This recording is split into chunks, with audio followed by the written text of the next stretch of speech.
I am the sum of all evils. Look carefully. As one of the most controversial movies of all time, heavy metal pushes the boundaries and challenges the human imagination in animation. The Canada-based Panther movie has gradually risen until it reaches the status of a cult movie. Arguably one of the best R-rated animations of all time, its release came with much criticism and raised eyebrows. Yet, if you think you've seen it all, that's not true. Join us as we unveil 20 weird facts you didn't know about the movie. Number 20. Not a lot of people saw the movie. For many years, Heavy Metal was one of those rare movies that many people wanted to see but could not. Due to issues with copyrights, the release of its home video did not occur until after 15 years of its premiere at the box office. It finally came out to the general audience in 1996, after a long series of copyright issues concerning its rock and metal-filled soundtrack. The only time it was aired during this period was in a theater. It was also aired in the early hours on premium cable throughout the 80s and 90s. If you were rich enough, you could also get the VHS recordings of the movie, which went for hundreds of dollars. For a long time, it was the movie that was spoken about but never seen, which added to the mystery of the whole film, gathered it a strong fan base, and gave it its cult status. Can you imagine being 18 and waiting for a movie to be available to watch for 15 years? By the time it came out, you would already be 34. For some people, it was worth the wait. For others, not so much. Ultimately, the movie was already popular and had gathered its share of fans who would remain loyal to it decades after its release. Number 19, it had a sequel, which was a huge flop. After witnessing its success, premiere, and the hype the movie generated over the years before its VHS home video release, the producers felt it would be a good idea to make a sequel. That plan did not work out well, and the second season was a flop. It was produced by Jacques Pettigrew and Michel Lemire and directed by Michael Koldewey and Lemire. It starred the voices of Michael Ironside, Julie Strain, and Billy Idol. But unfortunately, that was not enough to get the movie a good rating with Rotten Tomatoes. Based upon the graphic novel The Melting Pot by Kevin Eastman, Simon Bisley, and Eric Talbot, Heavy Metal 2000, also known as Heavy Metal Fact 2 outside North America, was voiced by Julie Kane and Michael Ironheart. The movie is about a man named Tyler who discovers an ancient key to an immortal fountain, which drives him insane and makes him evil. In his quest to search for the fountain, he travels to a faraway land where he encounters a warrior race charged with protecting the fountain from being discovered. A woman named Julie, however, survives and makes it her mission to get revenge on Tyler. Fans were disappointed in the sequel because it had no real connection to the first season and did not meet their standards of crazy. It was not weird enough to garner attention like the original movie. It got an 8% rating on Rotten Tomatoes, and people did not get the vibe for the sequel like they did for the original. It did not have the frantic energy of the first movie, leaving fans disappointed with its turnout as many people found it too dull. Number 18. It almost had a second sequel.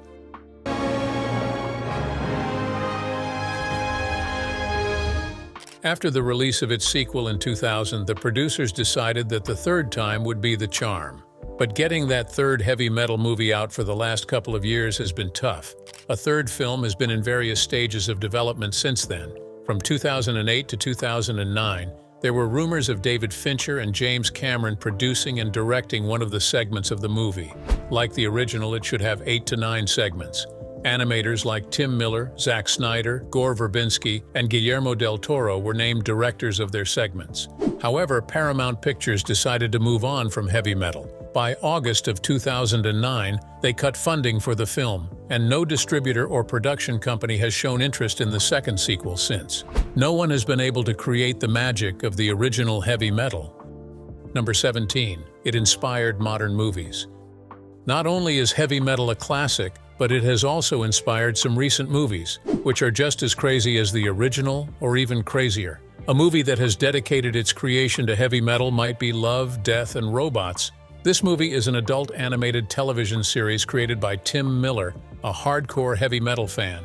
The show is currently streaming on Netflix and has already gathered its own group of loyal fans.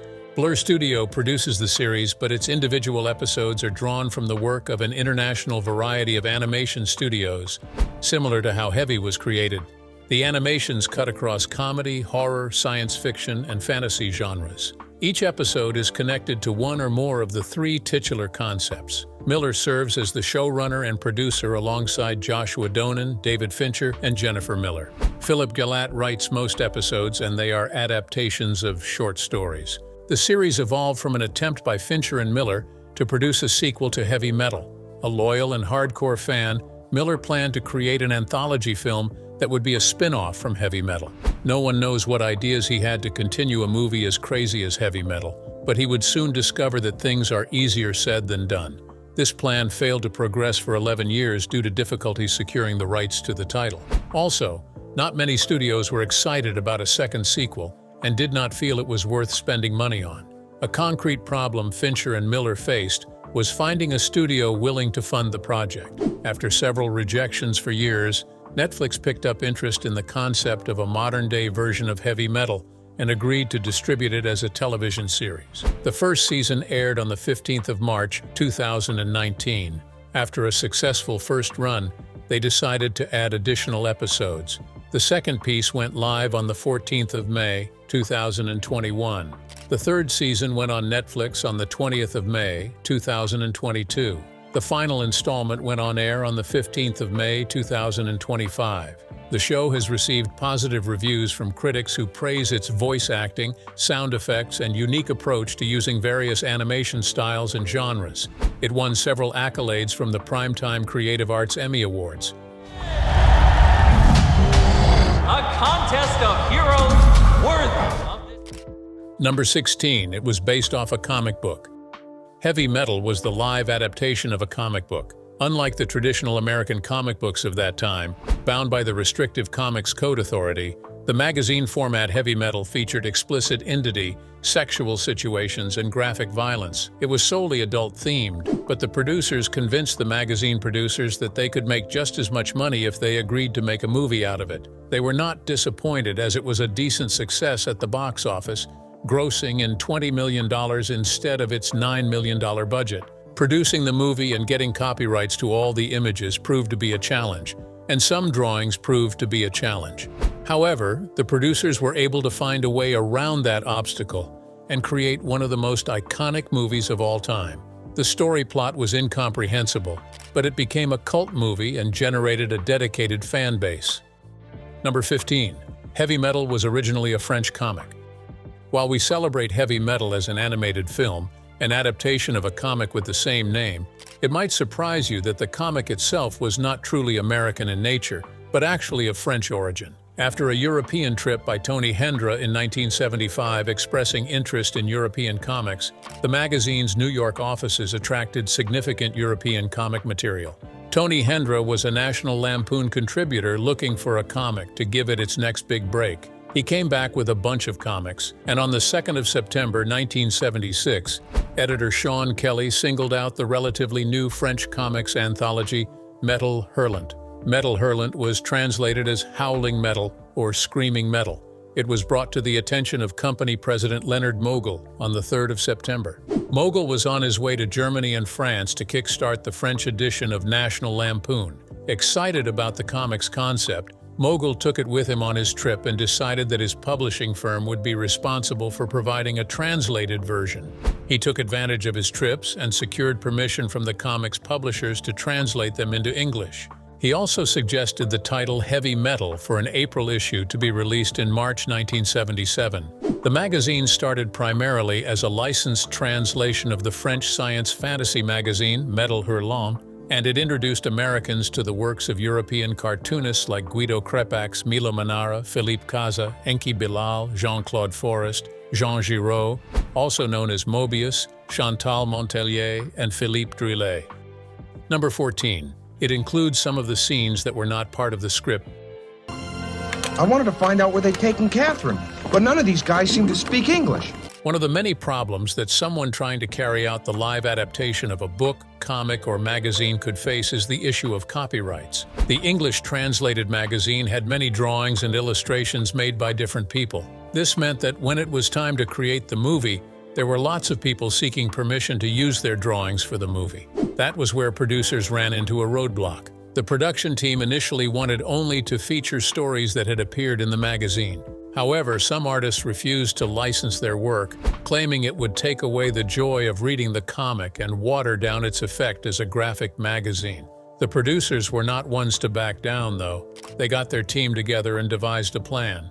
They decided to include original stories that were in line with the magazine. Some of the scenes in the movie were originally drawn for the film, giving it an authentic feel. It also added more hype to the movie because if it had been the magazine illustration word for word and page for page, you would not need to watch the film. All you would have to do is read the comic. Number 13. It wasn't produced by only one animation company. When the producers finally secured a deal with Columbia Pictures for the magazine's animation, they could not have been happier. Then Columbia put them on a tight schedule by setting a film release date, resulting in a very tight deadline for the production team. They either met the deadline or lost funding for the animation. The producers tried to reason with the chief executive of Columbia Pictures for a while, but they would not change their minds. The segments had to be given to several small animation companies in cities like London, Toronto, New York City, and Los Angeles to meet the deadline. Although each segment had its own animation director, Canadian director Gerald Potterton was hired to oversee the production. As a result, the animation styles vary dramatically from segment to segment. Tarna is the only segment to use rotoscoping in its production. Number 12. It has a rich rock music soundtrack.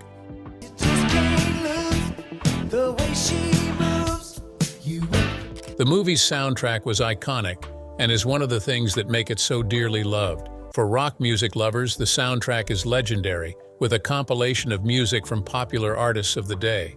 Soundtrack album featured songs from famous stars like Black Sabbath, The Mob Rules by Black Sabbath, Working in the Coal Mine by Devo, Veteran of the Psychic Wars by Blue Oyster Cult, True Companion by Donald Fagen, Blue Lamp by Stevie Nicks, Heavy Metal by Sammy Hagar, and The Open Arms by The Journey, Reach Out, and I Must Be Dreamin' by Cheap Trick, and many more. The soundtrack album provided such a wide variety of incredible songs for the movie, and for many people it got them hooked on the film in the first place. Plus, with the sacredness of rock music back in the day, it also added a unique blend to the whole intergalactic experience. Much of the music was licensed for the film and soundtrack album, but not for other media, resulting in legal issues that prevented the film from being available for public purchase or rental until 1996. The soundtrack made it to number 12 on the Billboard charts, and the single for the theme song Heavy Metal Takin' a Ride by Don Felder reached number 5 on the mainstream rock charts. To tell you how legendary the soundtrack for the movie was, Journey's contribution to the soundtrack, Open Arms, completely overtook the film, becoming number 2 on Billboard's Hot 100 for 6 weeks and one of the band's signature hits. Number 11. It was a box office success. This has given light in darkness to people. On Earth, I'm nobody. But Even though it could not make it to a broad audience, the film was surprisingly successful at the box office. Released on the 7th of August 1981, it grossed more money than people thought it would. It was a financial success, grossing over $20 million on a $9 million budget. This means it made over twice the budget for the movie. This was unexpected because the movie was chaotic and didn't seem like something people would enjoy watching at a cinema. Its success at the post office was the beginning of its rise to cult status. Number 10. It had mixed reviews during its release. While it was successful at the box office upon release, it had a lot of mixed reviews. A lot of people were offended by the high content of sexuality and felt that it blatantly sexualized women for no real reason.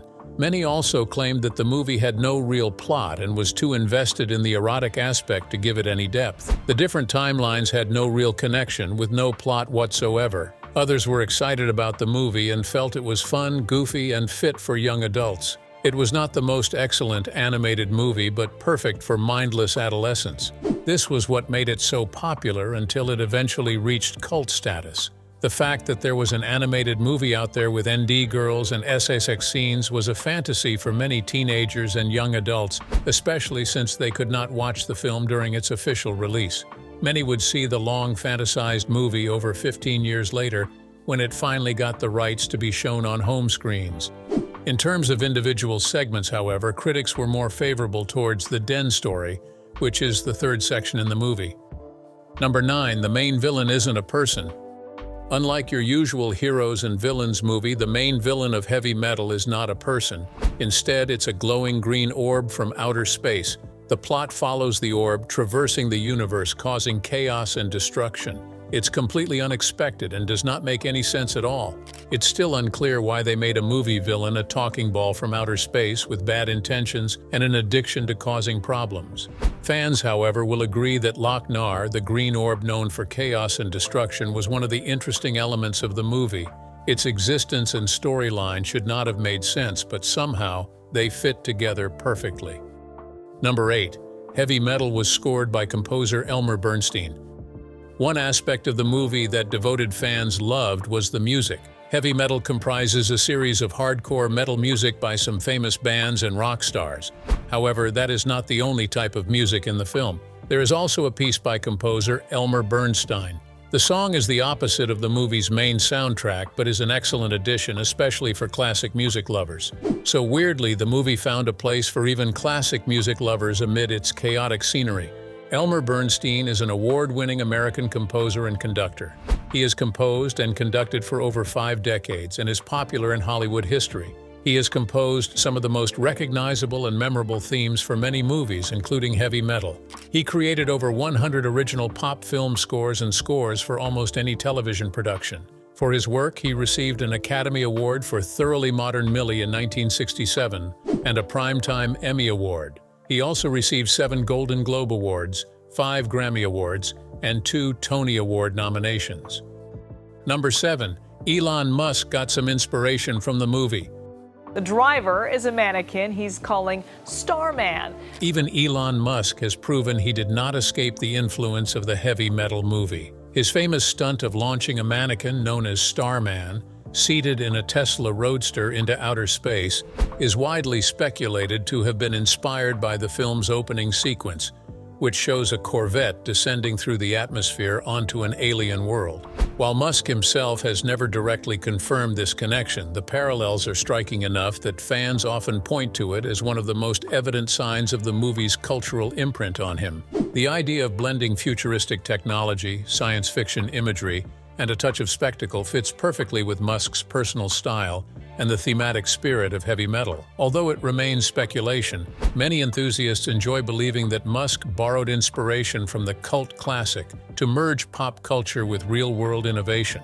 After all, Musk has often referenced his love of science fiction, whether through books, films, or comics, as shaping his vision of technology and space exploration. For fans, imagining that heavy metal played a role in one of SpaceX's most iconic launches adds a layer of artistic legacy to what could otherwise be seen as a publicity stunt. Not many people take creative cues from a graphic animated film filled with fantasy, science fiction, and heavy rock culture, but apparently, Elon does.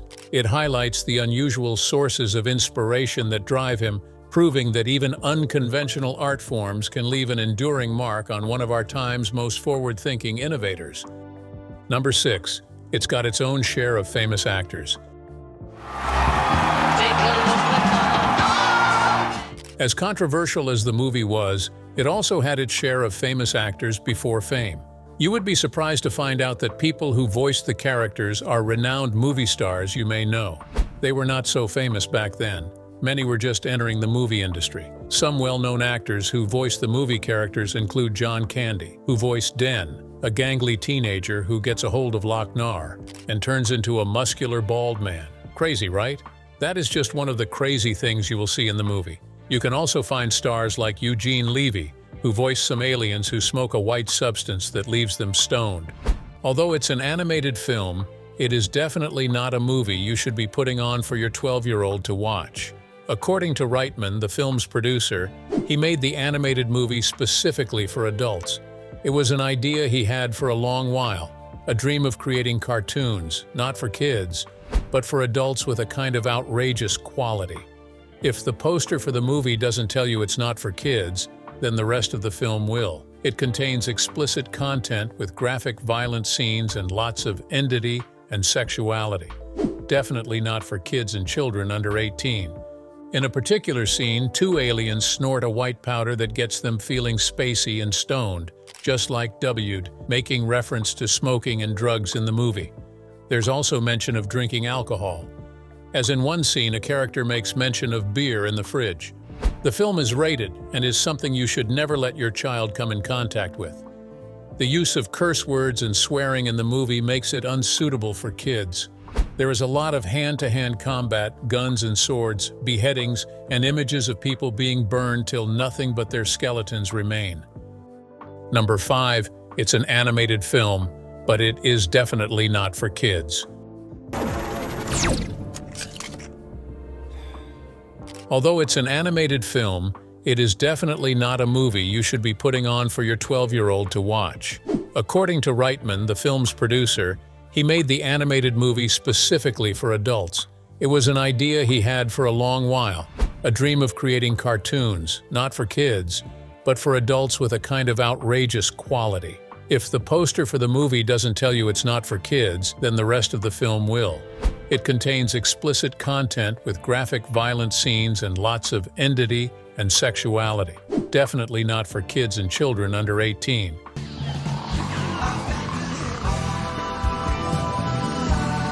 In a particular scene, 2 aliens snort a white powder that gets them feeling spacey and stoned, just like W'd, making reference to smoking and drugs in the movie. There's also mention of drinking alcohol, as in one scene a character makes mention of beer in the fridge. The film is rated and is something you should never let your child come in contact with. The use of curse words and swearing in the movie makes it unsuitable for kids. There is a lot of hand-to-hand combat, guns and swords, beheadings, and images of people being burned till nothing but their skeletons remain. The locked door is mine. Stupid bitch, get away from me. Give it to The me. locked door's mine. It's mine. Number 4. The sequel has a video game adaptation. Heavy Metal is an animated movie that comes with a lot of action scenes. There is a lot of shouting and fighting with swords, a perfect fit for a video game. It was not the original that got adapted into a video game, but the sequel, which many people disliked. The game stars Julie in her quest to save her home planet of Eden from Gith, an ancient being trying to take over the universe.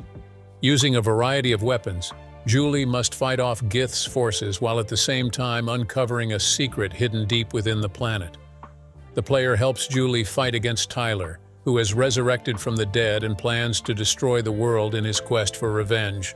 It is not as smarmy as the sequel and was a pretty good video game. People wondered why the game was made for the sequel, not the original. Obtaining the copyright for the original Heavy Metal movie was a task no one was excited about undertaking. Due to the excellent soundtrack album, obtaining its copyright was a process no one wanted to go through. The original producers had tried, and it took 15 years to obtain it. Additionally, the movie's plot was a mess, with no clear connection between the various storylines. With the high sexuality and nudity content, they decided it was not ideal to make a game of the original, sticking instead to the sequel, which had a storyline that could be followed. Number 3. Rotoscoping was used in the film. Rotoscoping describes manually altering film footage one frame at a time. It was invented in 1915 by animator Max Fleischer to improve the movement of animated characters and make them look more realistic. The technique was initially achieved by filming scenes in live action and then projecting the film onto glass panels, allowing an animator to trace the action in every frame, thereby capturing the movement of the actors. It was relatively new technology back then, and it was time-consuming. Only large movie production companies such as Disney can utilize such technology for an entire animated film. Tarna is the only segment in Heavy Metal to use rotoscoping in its production. The director and producer had to pull the whole movie together. A model named Carol Desbians was rotoscoped as Tarna, but the drawing is much more stylized. It looks more like an exact animation than a tracing of live action, which made Tarna so cool. Number 2. The poster was painted by Chris Achilleos. The Tarna arc of the movie is arguably the best part of the whole film. With so much technology and time invested into it, it is no surprise that it has the best graphics in the movie, and she got to be on the poster. Tarna and her bird were the subject of the film's poster, painted by Chris Achilleos, who also worked on the magazine and helped design the character for the movie. The guy is pretty good at his job and is an excellent artist. However, Heavy Metal is not the first poster he designed that had to do with a scantily dressed lady on a weird-looking bat. He is also connected to music in that he created a controversial cover for Whitesnake's Love Hunter. The poster shows a necked woman straddling a giant snake monster, which is pretty weird and not something you would expect to see on a music poster. This indicates, however, that he was an excellent fit for heavy metal because he was already drawing weird things before they found him, making him a perfect fit for the Tarna segment. Number 1. Loch-Nar was not supposed to be a part of the movie. In the animated movie, one of the main characters is Loch-Nar, the embodiment of all evils, and the film follows his acts of violence and chaos all over the galaxy. Another key character is the daughter of an astronaut who finds Loch-Nar and brings him back to Earth as a gift for his daughter. Loch-Nar vaporizes him and begins to terrorize the young girl by showing her all the wicked deeds he has committed in the past. Her screams and horrified expression add a chilling note to the movie, giving it a horror movie undertone. This scene has stuck with fans and made the movie popular for late-night horror dates. This scene, however, was not in an initial draft of the script. After debating what the script's first draft said, it was a new plot. In the initial script, young Tarna gets taken to a magical merry-go-round, with mounts based on the following stories. Each mount represents the arcs in the story, and to visit each story, she would have to ride the different mounts on the carousel. Eventually, Ivan, the movie's producer, felt it made the film less interesting, and carousels are for kids, not adults, opposing the theme of the whole animation. Instead of a magical carousel ride, we injected Loch-Nar as the main antagonist and the connection between the different arcs within each story. Heavy Metal is a Canadian animated science fiction anthology film directed by Gerald Potterton and released in 1981. The film features stories originally appearing in Heavy Metal magazine and tales explicitly conceived for the film. Aimed at an adult audience, Heavy Metal was hailed as an impressive foray into film animation and inspired a sequel, Heavy Metal 2000. Background: the storyline for Heavy Metal is the malicious influence of an ancient green orb called the Loch-Nar, which spreads evil across the universe. The Loch-Nar also serves as a narrator. The film opens with a short segment titled Soft Landing, about an astronaut who returns home by piloting a 1960 Corvette sports car from a space shuttle back to Earth. We do not know why they could not just land the space shuttle, but apparently flying cars in space sounds cooler than just landing the space shuttle. The Loch-Nar is introduced in the second segment, Grimaldi, in which the astronaut shows the orb to his young daughter. The Loch-Nar vaporizes the astronaut and terrifies his daughter by revealing several stories illustrating its evil influence. The third segment, Harry Canyon, features a taxicab driver in a futuristic version of New York City who becomes involved in a plan to steal the Loch-Nar. Den, the fourth segment and many people's favorite, is a coming-of-age story in which a young man finds himself fighting for survival and a beautiful maiden he rescued from being sacrificed on a strange planet after adding the Loch-Nar to his rock collection. The fifth segment, tagged Captain Stern, is a comedic story about a criminal who has committed a lot of crimes but wants to evade justice and bribes a man named Hanover Feist to lie to a jury on his behalf so he can go scot-free. However, things do not go according to plan, and Loch-Nar makes him burst out the truth and confess to his crimes in court. Hanover then turns into a giant monster and proceeds to attack Stern. The next segment, B-17, is a horror story about a World War II 17 bomber owned by Loch-Nar's G-powered zombies. Here, Loch-Nar invades a bomber plane and turns everyone who dies into zombies. The zombies then proceed to attack the two pilots who are still alive. The seventh segment, So Beautiful and So Dangerous, is a tragic comedy about a spaceship piloted by two goofy space aliens who seem to be smoking pot, and a robot who abducts two people from Earth, including a woman who wears the Loch-Nar as her necklace. The eighth and longest segment, Tarna, is the movie's highlight for many people. It tells the story of a female warrior named Tarna, who travels on a winged creature and is tasked with finding and killing the evil barbarians who destroyed her city. Tarna ultimately sacrifices herself to destroy the Loch-Nar. The film concludes with a return to the astronaut's daughter, who flees her house as the Loch-Nar explodes. After she escapes from the evil green orb, She finds Tarna's flying creature outside, and no one knows why or how it got there. She transforms into the next protector against the evil orb, just like her predecessor. What do you think about this story? Please share your thoughts in the comments. Don't forget to like, share, and subscribe for more videos like this. Thank you for watching.